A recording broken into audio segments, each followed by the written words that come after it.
Welcome to Season 3 of E-Commerce Fastlane, Episode 119. Welcome to E-Commerce Fastlane, the podcast show to help you build, launch, grow, and scale a wildly successful e-commerce company. Listen to real conversations with proven practical strategies and success stories. Learn how to generate more traffic, more sales, more profit, and customer lifetime value for your Shopify store. And now, your host and e-commerce entrepreneur, Steve Hutt.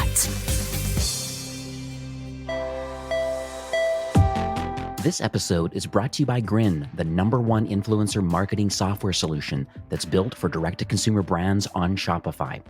They're an all-in-one relationship management platform that helps you cultivate an authentic influencer network and a more valuable brand. From discovery and outreach to campaign management, Grin streamlines your workflow, removing the busy work while giving you the tools to help you grow and scale your program. From influencer recruitment, communication, product seeding, discount codes, and affiliate links, including content and rights management, sales and tracking, and influencer payments, Grin helps you do it all. Smart brands truly understand that creating an emotional connection with your consumer drives up lifetime value, because what you end up doing is building a stronger brand. You create diehard fans who come back and purchase from you again and again. Get started today with Grin and make the most of your influencer marketing program with the all-in-one platform that's designed to help you build more authentic, brand-boosting relationships. So go check them out at grin.co. Hey there, it's Steve, and welcome back to the E-Commerce Fastlane podcast. Now, if this is your first time listening, this is an e-commerce show where we have honest and transparent conversations about building and thriving with your store powered by Shopify or Shopify Plus. New episodes are available each week with your favorite podcast player through Apple Podcasts, Stitcher, Google Play, and Spotify. Or you can also sign up online at ecommercefastlane.com and be notified when a new show is being released. Now, my guest on today's episode is Yaniv Nevat, who is the Vice President of Global Marketing from a company called Dynamic Yield. And they're an experience optimization platform that has helped thousands of companies quickly build and test personalization, optimizing, and synchronizing digital customer experiences. Dynamic Yield offers Shopify merchants literally a hassle-free deployment of its experience optimization solution with its brand new Shopify Plus app. Now, we'll talk more about that in a few minutes. Brands on Shopify Plus can now implement the entire Dynamic Yield solution in a matter of minutes with zero errors.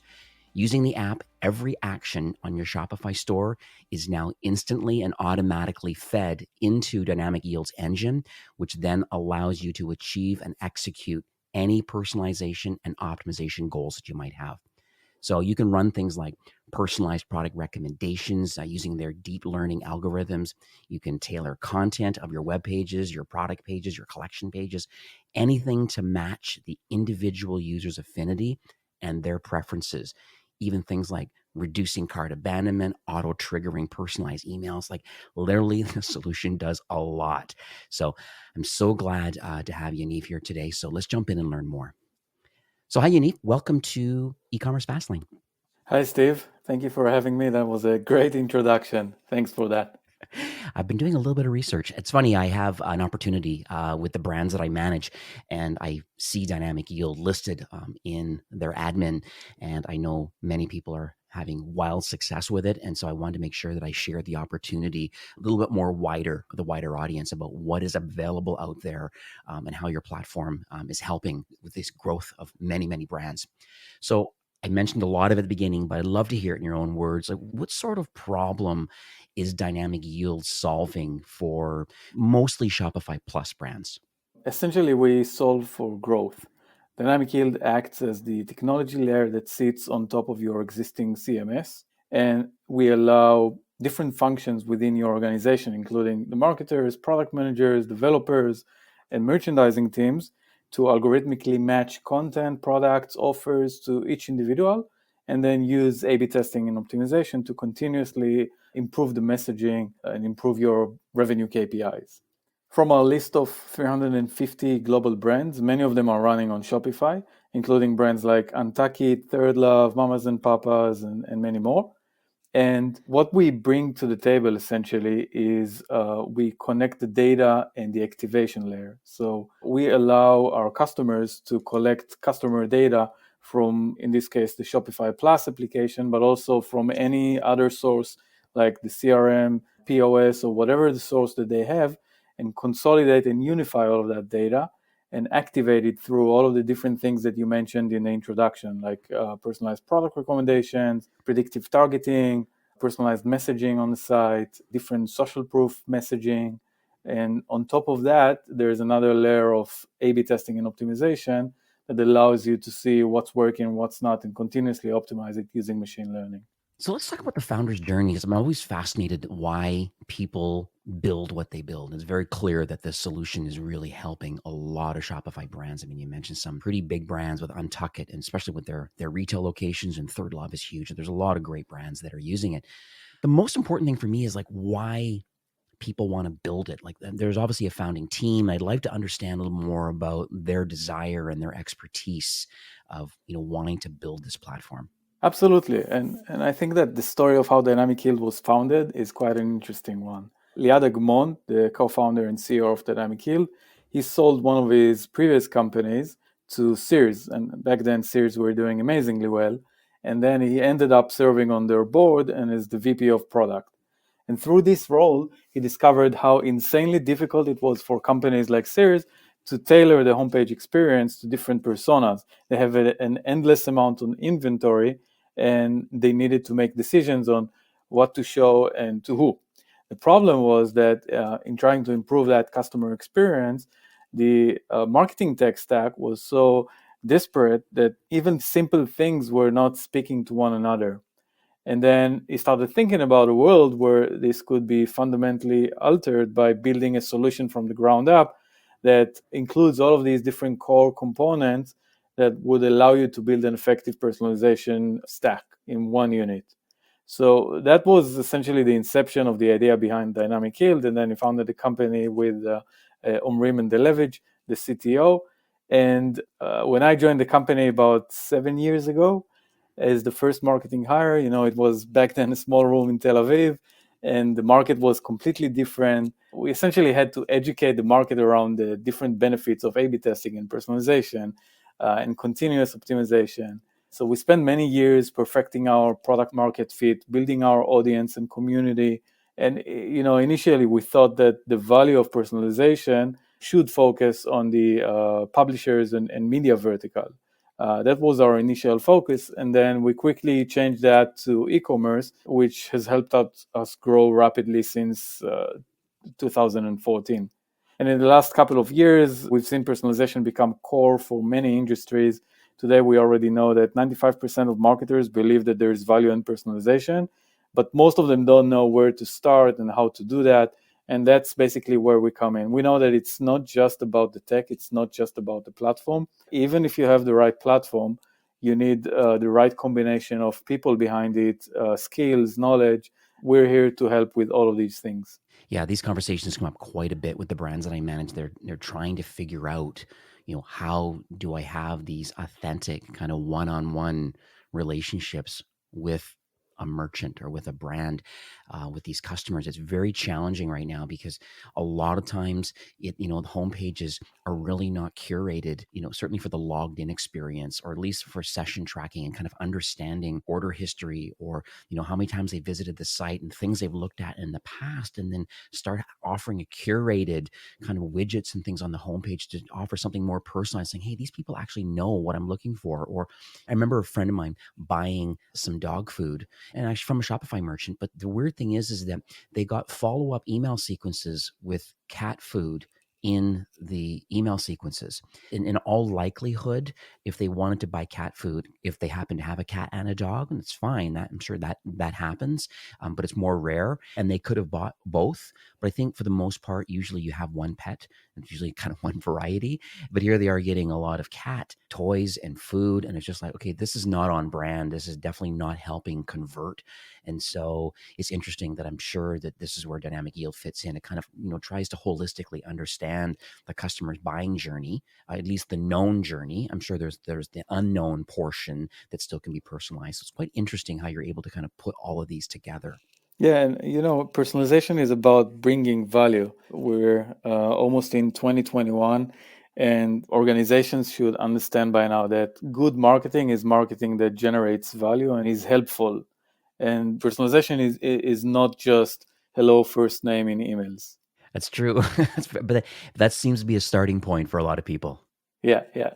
So let's talk about there's one topic that comes up quite a bit with other brands is this whole customer experience, this CX. It's almost like a role that is a lot of brands are now actually having a customer experience manager, along with they would have a retention manager and other different types of VP type roles in a company. What sort of resources do you believe should be allocated, towards, I guess, this CX or this experience optimization type, I guess, role, or in this case, maybe using your platform? Yeah, that's a great question, because if you think about it, the success or failure of your personalization program depends heavily on having the right people, expertise, and resources.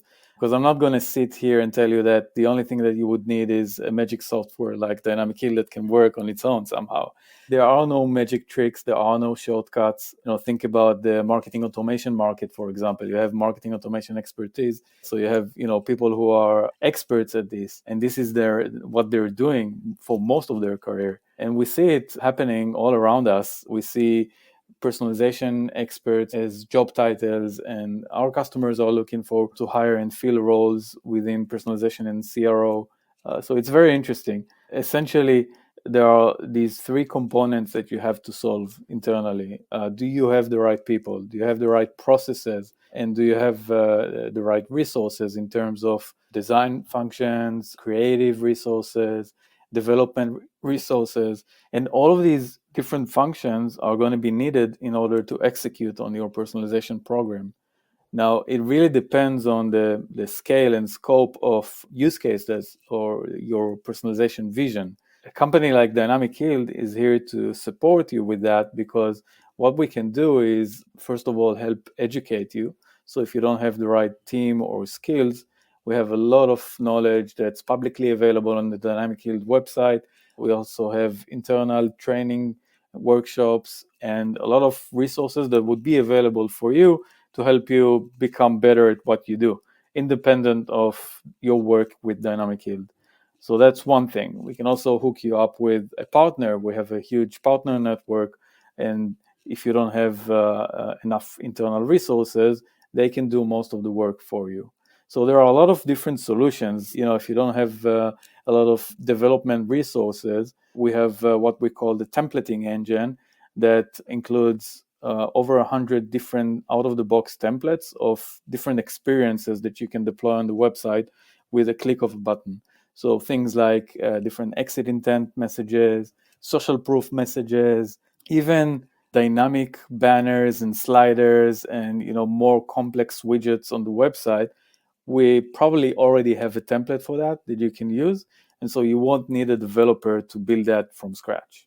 That's excellent, because I'm sure there are some best practices, but then be able to have access to those and certainly test them. It kind of makes me think a little bit about, and I have this misconception myself, like what exactly Dynamic Yield actually does. And that's why I have you on today, because I want to make sure that I'm clear about, even though I see lots of successful brands are executing with Dynamic Yield, I think knowing some more of the getting under the hood, so to speak, and kind of understanding what exactly, Dynamic Yield is actually doing. So are you able to share, maybe, because I'm sure that you get a lot of misconceptions from a lot of people about, what sort of things, you sign up to the platform and you get going with it. Do I need external resources? You're saying no, because there's some templates that are available that could certainly have a direct impact on revenue and lifetime value, conversion rate, and all these sorts of things. Just would love to hear it on your side, because I'm sure in the sales process, these come up and say, oh, I didn't know Dynamic Yield did that, or they have these, misconceptions, I believe, about what you actually do.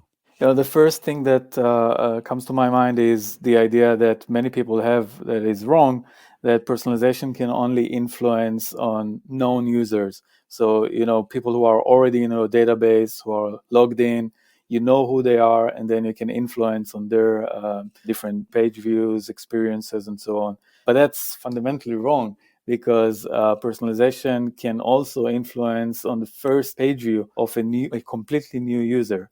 So there are so many different things that you can do even within the first very session of a user without identifying the user, of course. So things like you take contextual data like the weather, the local weather. If you're selling coats and you have different types of coats that you sell, some of them are for snow, some of them are for like the fall season. You can change the messaging based on just that, the local weather, especially if you're a global business and people are coming in from different places of the world where the weather is very differently. So that's one thing. But you can also tailor the message based on the country, the language, the referral data, the different type of campaign that was referring that particular user. So there are a lot of things that you can do. And even within that session for quote unquote unknown users, you can learn about their intent signals by following their tracks. So if you see that someone on his or her very first session on your website clicks on women's clothing, for example, then you know that she is interested probably in that category. And then you can also see maybe there is a particular color or affinity towards a particular brand. So all of these things, they're happening on the same session. And even without that person logging in, you can still learn about that and tailor the experience. And so that's a misconception that I typically hear a lot. There's another one that I'd like to share with you. It's not really a misconception about dynamic yield or about personalization in general, but I do see that there's a lot of confusion in the market about the different relationship between A/B testing, conversion optimization, and personalization. These are three different practices, and I think there's a lot of misconception there. As far as I see it, the truth is that they're all interrelated. And different teams can use different solutions based on or according to what they need. But in many cases, these three different practices, they work hand in hand in order to achieve that one goal of improving revenue and business KPIs. So, for example, you can run a personalization campaign that also includes different A/B testing components within it. So think about a very simple campaign on your homepage. You have one banner that's targeted towards men, another one towards women. But then underneath that, in each of these experiences, you have different A/B testing variations to see which banner for men would work better. And then maybe you have 5 different variations there, or maybe even 20. And you let machine learning algorithms to choose the top one or the several top performing variations. I guess in other words, A/B testing is one of the engines behind the personalization campaign or program. So those three practices, A/B testing, conversion rate, and optimization, they work together. And if done correctly, then it will help you scale up your programs. I have a couple follow-up questions. I'm just thinking, as you're speaking now. One thing is that I have brands that have questions about overstock or maybe SKUs that are very high gross margin. They want to make sure that they are promoting those SKUs. And so will dynamic yield have an opportunity either through an AI component or through a manual component that says, no, if people are coming and they're, as you call them, unknown, but they happen to be searching for black dresses or suede shoes or whatever it is, and those SKUs, however it's being searched and located on the website, which search is another question I'll ask in a minute, but so they get to the site, there's some kind of a curated selection. Does dynamic yield have an opportunity to be able to promote more of an overstock situation to help have it be more discoverable than being buried somewhere from within the collection? And or can we force higher gross margin SKUs as part of the experience? Yeah, absolutely. It's a fantastic question because it's so important. We don't believe that machine learning decisions should 100% replace human decisions, especially not in retail and not in this case where we're talking about a merchandiser that in most cases, we're talking about people who are, this is their livelihood, this is their expertise. They know best which products to promote and when and to who. And machines would not be able to always pick up all of these different nuances. And so we think that the automated algorithms can improve the efficiency and scale of these decisions that humans eventually make. So the idea is that if you think about the application of product recommendations, it relies heavily on different types of algorithms. Like in our case, we have deep learning based algorithms, and you can pick between different sets of strategies that you want to use for different purposes. But then on top of that, the merchandiser can also introduce another layer of merchandising rules to control things like pinning products, changing the strategy per slot, and creating sort of like your own sets of recommendation strategies. They can also apply rules. So show only products that are on sale, or show only products that are above certain threshold, or that have a certain stock limit. Yeah, inventory levels, definitely. Exactly. Yeah, so you can control all of that and create your own custom rules on top of the automated machines that are working behind the scenes. I remember having a fashion brand that unfortunately they were having some challenges, and I think they had to get a PIM, this kind of a product information system, to kind of help them manage or curate manually their selection. Because the challenge was they would sell out quickly on, they'd only have maybe 500 pieces. They're a very busy retailer, and then they would have a back in stock notification, a link available on the product details pages. But it was unfortunate for them and they asked me about, is there technology that can help them have above the fold, or at least high up in the collection, if you're looking in this case, let's say, dresses and black as your filters, and then they're showing them all. And unfortunately, in these overview pages, it was out of stock or click here to be notified, instead of dynamically having the collection in a better sort order and pushing the out of stock ones lower down on the page just to get people to convert today. And so does dynamic yield fit into that equation also? Yes, we essentially take your data. In this case, we take the Shopify product feed with all of the different attributes that are there, including the stock availability and different product attributes like color and price and so on. And we give you the option to use all of these different attributes to make better, smarter, data-driven decisions on the website. How you want to use it is completely up to you. If you want to use it to personalize your product listing pages, you can do that using our deep learning algorithms. If you want to use our data activation to surface different stock availability messages on the PDP pages, you can also do that. So absolutely, yeah. So this show really does have a diverse, I'm sure you can appreciate this. We have a lot of different entrepreneurs that listen each week to this show. And, since you have kind of direct access to, all different maturity levels of brands, let's talk about the early stage brands first that you know of. What sort of advice are you able to share with the listeners today if they're in the early stage of their business journey? Sure. So what I'm going to say might sound obvious, but invest in data. Data is the core of everything that you will do. And you should get your data straight before it's too late. So what I mean by that is that you should learn how to identify the customer across different channels and then focus on the data that aligns with your business goals and values. It doesn't make sense to measure everything and collect the entire world of data. Just focus on the data that's important to you. So, for example, see if you can uncover valuable customer information such as purchase history, affinity, preferred channel, and different KPIs like AOV and more. The data will make the most positive impact if there is a specific reason why a retailer is choosing to use it. So use the data-driven approach to transform your organizational process around the customer centricity. And I think, this is one of the things that would help you better understand customer wants, needs, behaviors, and so on, and will eventually help you build a more accurate and relevant personalization strategy. Data is the foundation of every personalization strategy, so get it right first.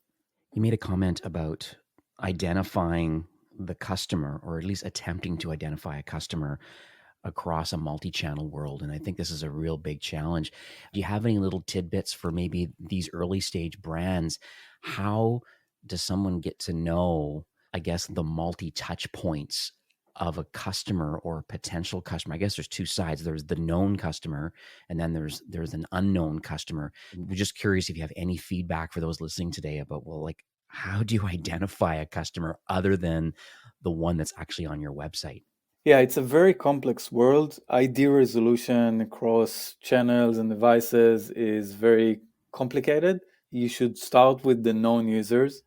Make sure that there is a clear incentive for them to log into the website, because it's not enough to say you can create an account and then use it if you want to buy something. Give them the incentive to also log in. Think about Amazon. You go there and you're always logged in. Why? Because you know that by logging in, your personalizations, your recommendations there would be more relevant. You will see your order history. You can order again quite easily. So there is a clear incentive for you to stay logged in, even if you connect on a different device, or if you use a different computer. So I would suggest that you would focus on that first before solving the more complicated problems that would require the right tech. So, what about those listening today that would be considered in the mid market? So, probably more in the sweet spot of dynamic yield. They likely have a small marketing team, potentially a data scientist or a director of e-commerce, something retention. There's going to be like a certain human capital of people available, and they're very eager to grow and scale. Like, from your vantage point, what should a mid-market brand be working on today? It really depends on the team's level of personalization maturity. We run into large teams who are less advanced in their efforts and small teams that are super sophisticated. So, no matter the size of the brand we work with, we encourage teams to develop a clear understanding of their key audience segments. Again, going back to the data point, and then identify what each one of these audiences represent. So, allowing them to continuously learn from their behavior and also institutionalizing insights, which brings brands closer to their customers. Essentially, it all comes back to the data piece, understanding your audience, and identifying those opportunities that you can influence on. Through this deeper knowledge of the customer, teams will be able to generate a more accurate personalization strategy, improve different KPIs, and achieve eventually greater incrementality at scale. So I'll give you an example. I'm a power user of Dynamic Yield myself. I've been using it on our own website, eating our own dog food, so to speak. So I've been running different A/B tests, personalization, optimization campaigns, and I've been doing most of that work almost entirely by myself. I have a web developer who is helping me every once in a while with some small things, but really like 95% of it is done by myself alone. And right now, I just looked this morning, I have around 39 running A/B tests that are currently active on the website. Just think about the amount of tests and optimization campaigns that are currently running on our website, which is a relatively small SaaS website, but dozens of tests that are running, and just one person is creating all of these things. So, with the right state of mind, the right approach, and the right tool, obviously, you can make a difference. You can do more things with, fewer resources and make an impact. So, what does the future look like for Dynamic Yield? Are you able to maybe share your North Stars, I guess, for 2021 and beyond? I'm always curious about my partner alignment, because there are some existing tech stack in a lot of brands, or any innovation. At the end of the day, I just would like to understand, how you're going to continue to offer value and assistance, ideally, to these Shopify Plus brands. 2020 certainly ended up for the world slightly different than what we had all anticipated. Surprise, surprise. But the company has been doing amazingly even in these difficult times. And while nobody knows what the future will hold, we feel one thing has become very clear. That is the ability to tailor digital experiences and quickly adapt to shifts in consumer behavior. Whether you're a large or small business, that has been an invaluable tool for many businesses. COVID, unfortunately for all of us, has been an amazing test in agility for teams, for organizations. And I suspect that this will remain true even as we continue to navigate through the recovery phase and 2021 and beyond. So from a solutions perspective, I'm excited to share that Dynamic Yield is moving towards different applications of deep learning based algorithms. And we're going to slowly graduate more and more of these applications to allow the scaling of our customers' personalization programs. So we're planning some really interesting and innovative product features and new capabilities for 2021. And so stay tuned. Well, we are nearing the end of the show for today, but do you have any closing comments or any takeaways that you would like to leave with our listeners? Yeah, I think if I had to encourage one thing, it would be don't wait to start optimizing experiences. You can start small and scale from there, but I would really want to encourage every listener to think about how they can become more data-driven in their marketing approach by testing continuously, testing and optimizing and testing, personalizing messages. That would be my main encouragement. I totally agree with you. On my wall, I have progress over perfection. So it really means getting out there. Let's not have this, analysis paralysis. We know that personalization is important. We know that, you have to be A/B testing. And so those are different things, but we need to be doing something. Maybe not the 39 things that you're currently doing on the site right now, but there are some people listening today that aren't doing anything or very limited amount. So the idea is hopefully what you've learned today is that personalization is important. Customers are demanding it. It actually helps conversion rate and lifetime value. So super important. So please dig into that. I'll have some links in the show notes for, some people in the early stage and what sort of things you may want to consider to kind of help with those sorts of things. And those kind of in the mid-market to enterprise, Dynamic Yield sounds like a great opportunity for those brands. So let's talk about exactly where people can go and learn more about Dynamic Yield, both, I guess, the services that you offer as the platform and then the education component. So if you want to learn more about Dynamic Yield, the platform, just go to dynamicyield.com.